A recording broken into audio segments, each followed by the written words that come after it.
Percentage का एक shortcut आपको सीखना बहुत ज़रूरी है जो आपके हर एक एग्जाम में काम आने वाला है। एग्जाम्पल के लिए जैसे कि मैंने 14.28% ले लिया 343 का। तो आप नॉर्मल तरीके से करने बैठोगे तो क्या करोगे इसको 14.28 लिखोगे, फिर डिवाइड करोगे इसको 100 से, फिर 243 से मल्टीप्लाई करोगे 343 से। अब आप इसको यहाँ से डेसिमल हटाओगे, 2 जीरो करोगे, उसके बाद सॉल्व करने बैठोगे तो बहुत टाइम वेस्ट होगा। और एग्जाम में जो आपका मेन काम है वो है टाइम सेव करना। उसके लिए आप क्या करोगे, ये टेबल है, ये हर किसी को याद होनी चाहिए। इस टेबल में ध्यान से देखो क्या लिखा हुआ है।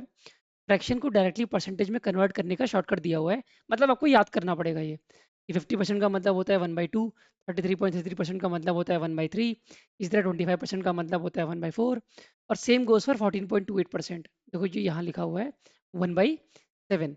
तो अगर आपका क्वेश्चन ये है 14.28% ऑफ 343, और एग्जाम में ऐसे ही क्वेश्चन आते भी हैं, इन 14.28 का है तो डबल हो जाएगा, या फिर 12.5% डायरेक्ट लिखा होगा।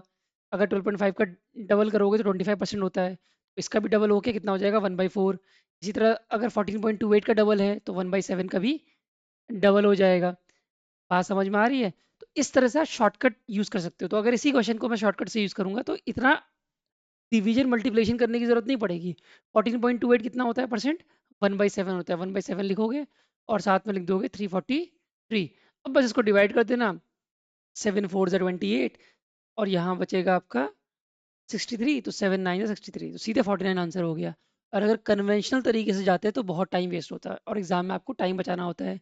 अब ये चीज़ आपको याद होनी चाहिए टेबल, अगर आपको टाइम सेव करना है तो।